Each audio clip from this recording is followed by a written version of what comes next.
The Upanishads in two parts. Part 2, translated by F. Max Muller. Maitrayana Brahmana Upanishad. Second, Prapapaka.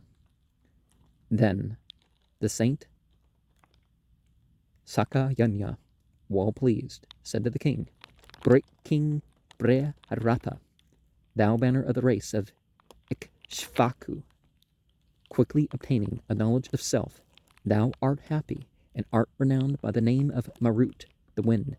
This indeed is thyself. Which, O saint? Said the king.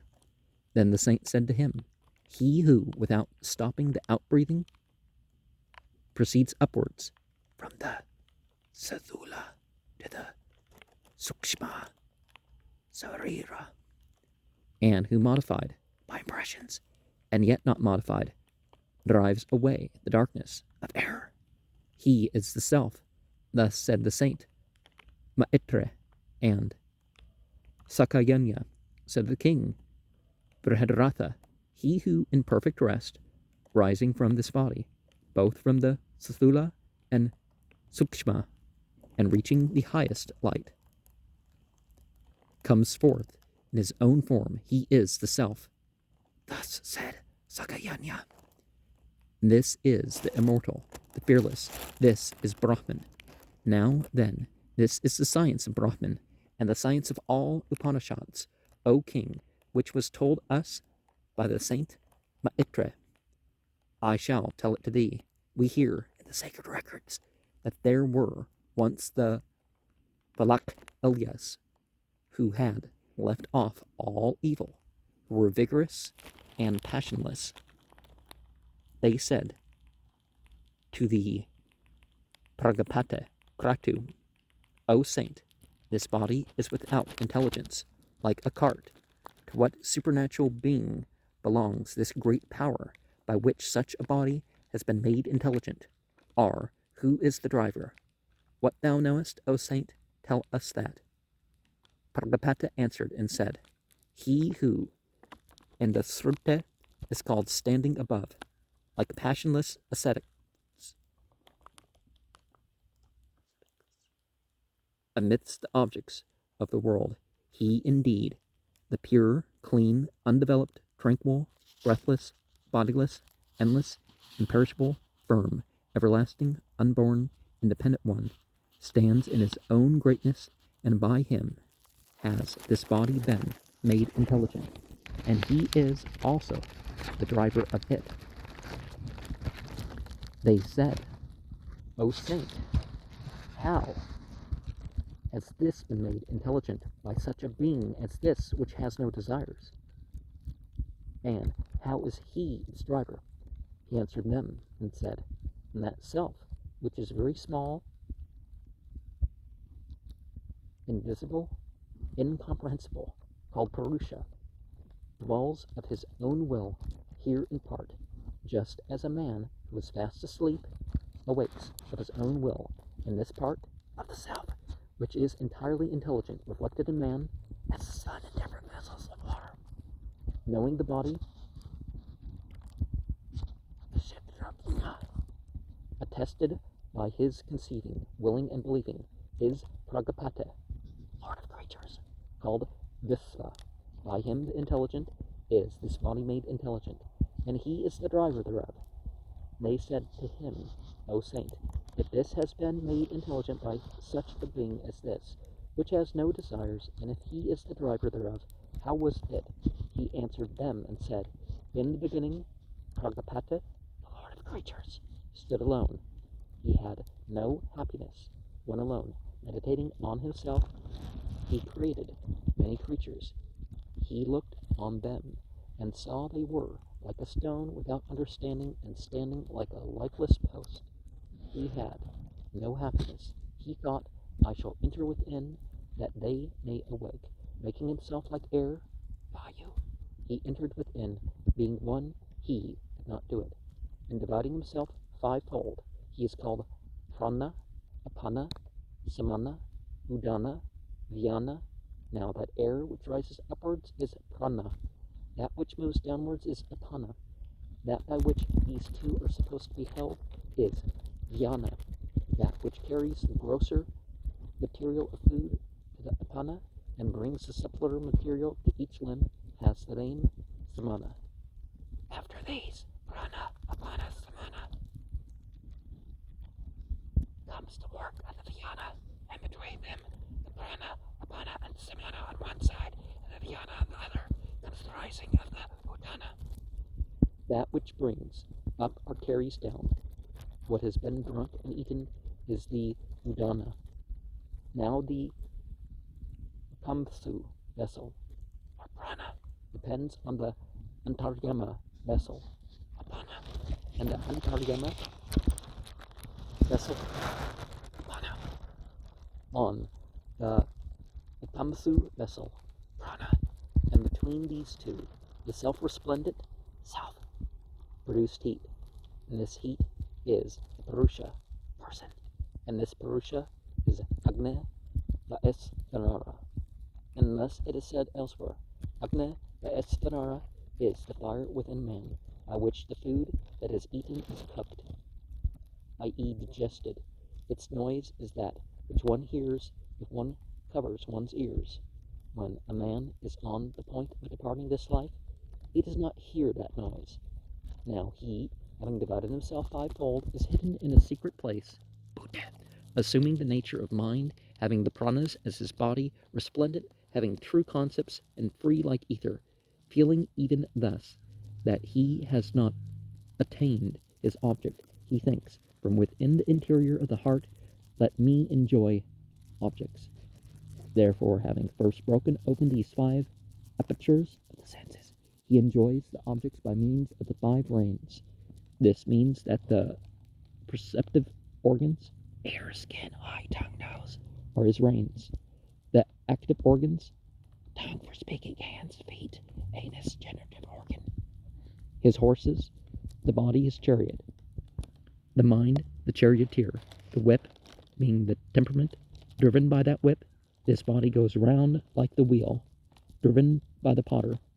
This body is made intelligent, and he is the driver thereof.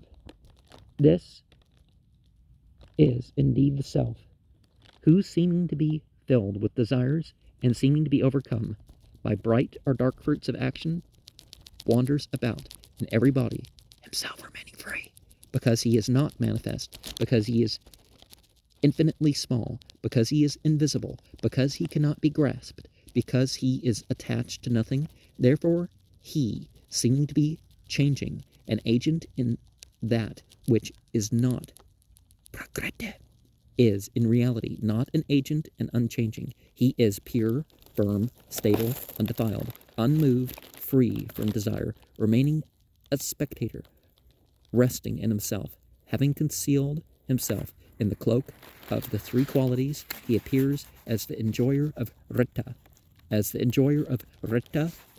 his good works. And verse 6 there is pretty big. This is indeed is the self. The manuscript reads, Sava eshat meteho sanneva seta. This seems better than usante kaveya, which hardly construes. Seeming to be overcome, the manuscript reads, Abebuyamaneva, which again is better than Annabebutaeva, for he seems to be overcome but is not, just as he seems to be an agent but is not. See 3:1. And undefiled, the manuscript has Aleppo. And the interior of the heart, the manuscript reads, Ashasya Vredantaretishtan, free like the ether. Thus the Atma, with his own qualities and those which he assumes, becomes a living being. Now he, the Vaisvanara or Purusha, according to the commentator, but originally the Prajapata, who had been made himself like air and divided himself into 5 vital airs. And it is said elsewhere, see the Brihadaranyaka Upanishad 5:9, Kandoka Upanishad 3:13-8. The produced heat, the manuscript reads, Teyorantara le kaushnyam prasuvat. The Upamsu vessel, the 2 sacrificial vessels, graha, placed on either side of the stone on which the soma is squeezed, opium, the fat, or marijuana. And here, compared to the prana and apana, between which the self, kaetanyatma, assumes heat. And the udana, the views of these 5 kinds of wind differ considerably. Here the commentator explains the prana and the apana, the up-breathing and the down-breathing, keep the bodily warmth alive, as bellows keep up a fire.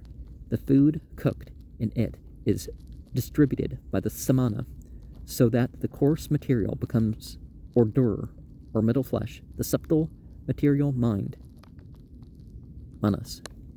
The udana brings up phlegm, and so on, while the vyana gives strength to the whole body. And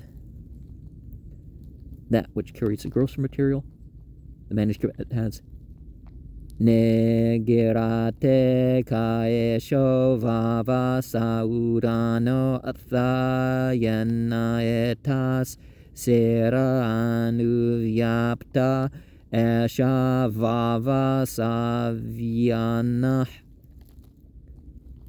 And now that air, the manuscript reads Yo yam Vishtham annam dhatum anasyapane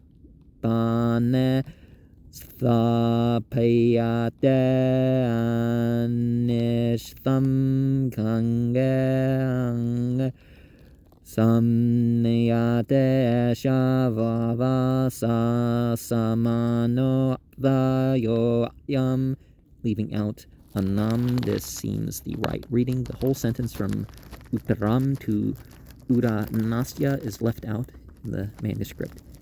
Himself like the vital air, the manuscript has Atho yoyam, I shall enter. Vayum eva. I shall enter is Visanita, like the air. Vayum eva, what's that? Now that air. Atayoyam, meditating on himself. The manuscript reads Bivyayan. And O Saint, the manuscript adds Bhagavan niresasya katam amsena vartanam etetan hovaka. This is verse 5 also. Willing and believing, the manuscript reads Vibodhayate, and awakes of his own will. That's it. The willing and believing, see the Maitrayana Upanishad 5:2, Cowell's translation, page 246, 256. Vedanta Parabhasha, edited by A. Venice, in the Pandit 4, page 110. And own will here in part, I read Buddha Purvam, and again with M. Suptasyava, Buddha Puram. I also read Amsana without ite as an M. The simile seems to be that a man, if he likes, can wake himself at any time of the night, and this, if he likes, is expressed by Buddha Purvam. See Anubhuta Prakasa,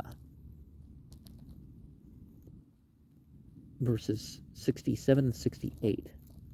And in verse 4, no desires.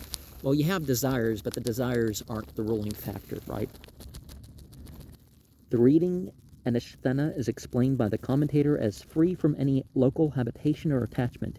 He also mentions the various readings: Anishthana, free from wishes; Anishthana, the smallest. The manuscript reads Anikhena, and this seems better than Anishthana. The Anubhuta Prakasa reads likewise Anikasya.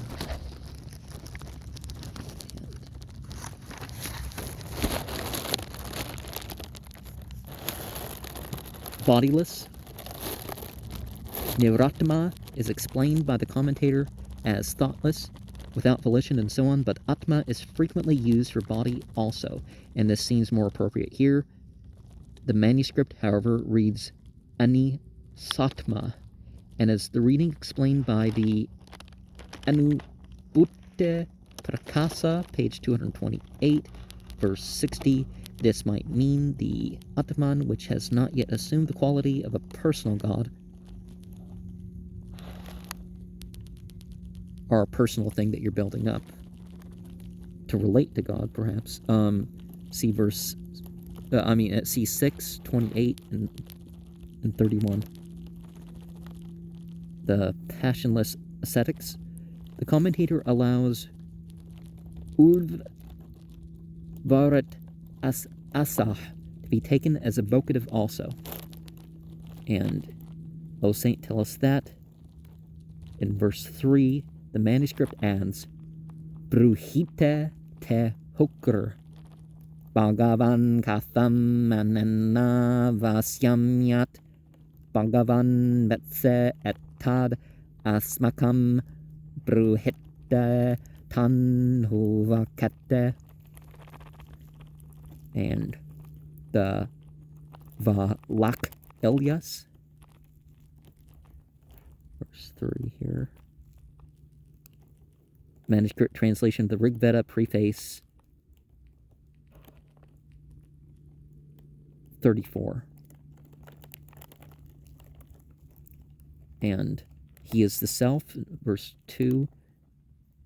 The manuscript reads Maitrayana Brahmana. And the highest light, the manuscript adds Svayam Gyotirupa Sampadya. The Saint Maitre. The manuscript leaves out Maitre ete evam hyaha. The commentator explains Maitre by Mitraya Patyam Rishir Maitreya. In a latter passage, 2-3, the manuscript reads Bhagavata Maitrayana, likewise the Anubhuta Prakasa. And not modified, the manuscript reads Vyath Amano A Vyath Amanas. And the outbreathing, one might read Avish Tam Banana, in the sense of while preventing the departure of the vital breath, as in the Brihat Aranyaka 6:3. Pranana Rakshana Varam Gulayam. And the manuscript leaves out Atha. And in verse 1, the manuscript, which O Saint reads Kathaya me katamo bhavanete. This is indeed thyself. This sentence is called a sutra by the commentator to 632. And the wind. Prisha Dasva in the Veda is another name of the Maruts, the storm entities. Afterwards, the king is called Marut 630.